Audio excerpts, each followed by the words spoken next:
मंत्रालय भी अलर्ट हो गया और उसने एक एडवाइजरी जारी कर दी जिसमें सभी राज्यों को आगाह किया गया कि हिल स्टेशन, बाजारों और भीड़-भाड़ वाली जगहों पर कोरोना प्रोटोकॉल का सख्ती से पालन हो। गृह सचिव ने राज्यों को निर्देश दिया जिस जगह नियमों का पालन न हो वहां पाबंदी लगाई जाए। इस काम में स्थानीय प्रशासन की भूमिका बढ़ा दी गई और कई निर्देश दिए गए।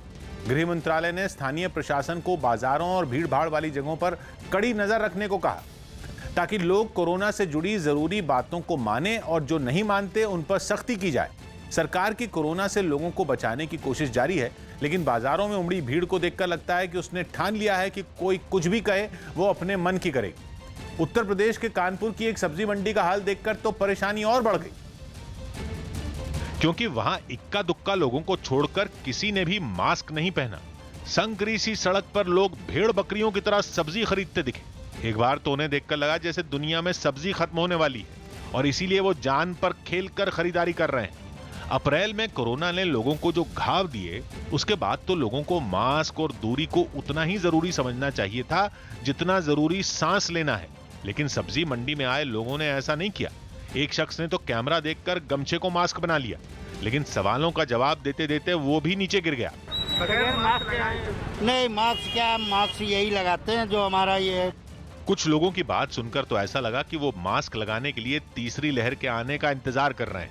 आपने भी नहीं लगाया? हमने भी नहीं लगाया, लेकिन अब केस बढ़ रहा है तो भाई लगाना ही पड़ेगा कल से। बाजारों की ये भीड़ देखकर ऐसा लगता है कि लोगों के मन से कोरोना का डर खत्म हो चुका है, या फिर यूं कहें कि वो सब जानते हुए अनजान बन रहे हैं। तभी तो उन पर न तो सरकार की सख्ती का असर होता नजर आया और न ही समझाने बुझाने का। मुंबई की दादर मार्केट तो इसकी जीती जागती मिसाल है। वहां लगने वाली सब्जी मंडी में आए लोगों और दुकानदारों ने तो जैसे नियम न मानने की कसम ही खा रखी है। और इसीलिए मुंबई महानगर पालिका ने वहां अचानक कार्रवाई की और नियम न मानने वाले सब्जी वालों का सामान अपनी गाड़ी में रख लिया। जब नियमों की अनदेखी होने लगी तो ऐसे में बीएमसी प्रशासन साफ तौर पे कार्रवाई पे जुट जाता है। अचानक धमकी बीएमसी की टीम देखकर वहां अफरा तफरी मच गई और दुकानदार सब्जी लेकर भागने लगे। लेकिन ये घबराहट थोड़ी देर की ही थी, क्योंकि जैसे ही बीएमसी की गाड़ी आगे बढ़ी, पीछे फिर से सब्जी की दुकानें लग गईं। बाजार सेट हो चुका है। कार्रवाई करते हुए बीएमसी आगे बढ़ती है, लेकिन पीछे से जो गायब हुए फेरी वाले हैं वो अपना बाजार जो है वो सेटअप करते हुए चले जाते हैं। दिल्ली का सदर बाजार भी नियम तोड़ने में पीछे नहीं रहा। वहां सुबह सुबह ही लोग जुटने लगे और हमेशा की तरह ज्यादातर के चेहरे से मास्क गायब नजर आया और जिसने भूलकर लगा भी लिया उसका मास्क भी नाक से नीचे था। भैया मास्क कहाँ है? ऊपर क्यों नहीं लगाया हुआ? तो ये पूरे बाजार के हालात ही इस तरीके के हैं जहां पर आप देख रहे हैं, और ये तब है जब मार्केट खुलने में अभी समय बाकी है। कोरोना नियमों को नहीं मानने के लिए दिल्ली के सदर बाजार पर कार्रवाई भी हो चुकी है। इसके बावजूद लापरवाही करने से लोग बाज नहीं आ रहे। बिहार और यूपी की ट्रेनों में टाइमर बम लगाने की साजिश का पता चलने के बाद बिहार के सभी रेलवे स्टेशनों पर चौकसी बढ़ा दी गई। इस साजिश का पर्दाफाश तब हुआ जब एनआईए को दरभंगा ब्लास्ट मामले की जांच के दौरान धमाके के लिए भेजे गए इंसेंडरी डिवाइस का पता चला। ये वो डिवाइस है जिससे आग तेजी से फैलती है और इसे कंट्रोल कर पाना मुश्किल है। हालांकि सुरक्षा एजेंसियां इसे अब तक बरामद नहीं कर पाई। इसलिए खतरे को देखते हुए रेलवे पुलिस ने बिहार में अलर्ट जारी कर दिया। पटना रेलवे स्टेशन से सामने आई एक तस्वीर में प्लेटफॉर्म पर कुछ जवान तैनात दिखे जो आने जाने वालों पर नजर रखे हुए थे। इतना ही नहीं, तलाशी अभियान के दौरान कुछ लोगों के बैग भी खंगाले गए ताकि किसी भी साजिश को नाकाम किया जा सके। यह पता नहीं चल पाया है कि वो डिवाइस बिहार में कहां है और वो कौन व्यक्ति है जो हैदराबाद से उस डिवाइस को लेकर यहां पर पहुंचा था। बताया गया कि आईएसआई के इशारे पर आतंकियों का मकसद ट्रेनों के उन डिब्बों को निशाना बनाना है जिनमें बिहार और यूपी के कामगार सफर करते हैं। प्रधानमंत्री नरेंद्र मोदी आज अपने संसदीय क्षेत्र वाराणसी का दौरा करेंगे। इस दौरान वो वाराणसी को कई सौगात देंगे, जिनमें जापान की मदद से बने रुद्राक्ष इंटरनेशनल कन्वेंशन सेंटर भी शामिल है। प्रधानमंत्री नरेंद्र मोदी 15 जुलाई को अपने संसदीय क्षेत्र वाराणसी का दौरा करेंगे। इस दौरान वो वाराणसी को करीब 1583 करोड़ रुपए की योजनाओं का तोहफा देंगे। प्रधानमंत्री मोदी वाराणसी में करीब 5 घंटे बिताएंगे और इन 5 घंटों के दौरान वो Rudraksh convention centre, Godowlia, multi level parking, cruise और रोरो जैसी कई परियोजनाओं का स्वागत करेंगे।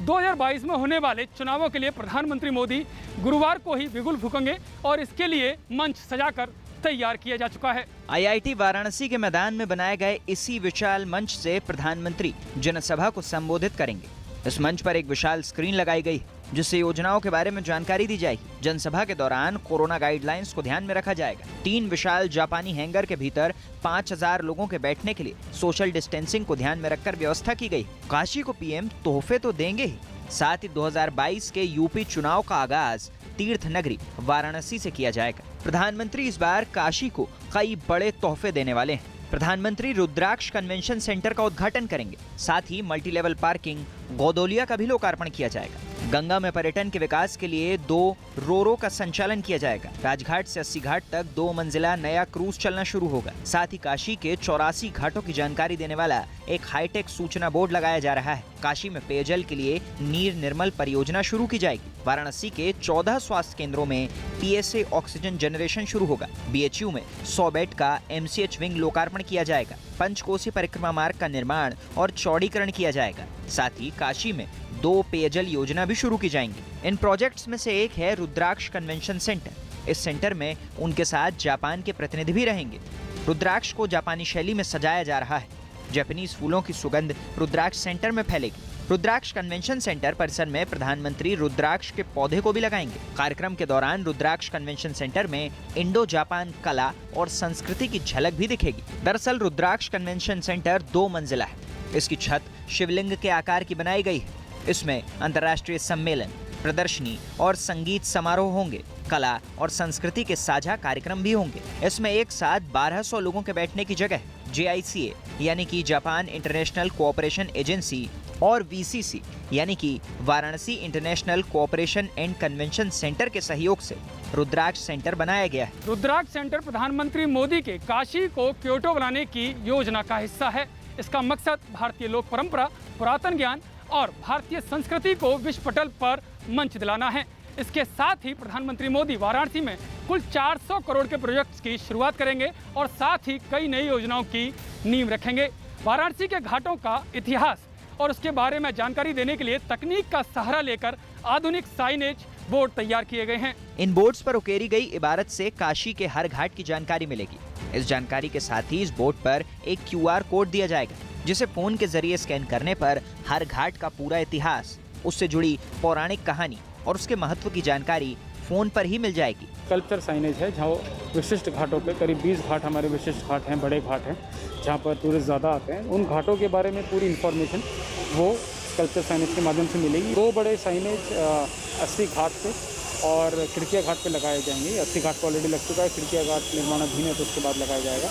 इसमें पूरी घाटों की हिस्ट्री, मुख्य उसकी बातें और गंगा के बारे में भी बात की जाएगी। पीएम मोदी जब भी अपने संसदीय क्षेत्र वाराणसी आते हैं तो करोड़ों की सौगात देते हैं और इन्हीं सब बातों से वाराणसी की तस्वीर अब बदल रही है।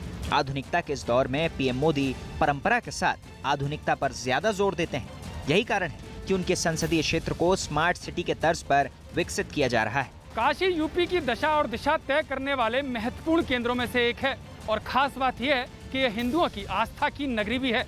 प्रधानमंत्री मोदी इस प्राचीन शहर को नया रंग रूप देकर और संवार रहे हैं और साथ ही इस आस्था की नगरी से यूपी चुनाव का आगाज भी करने जा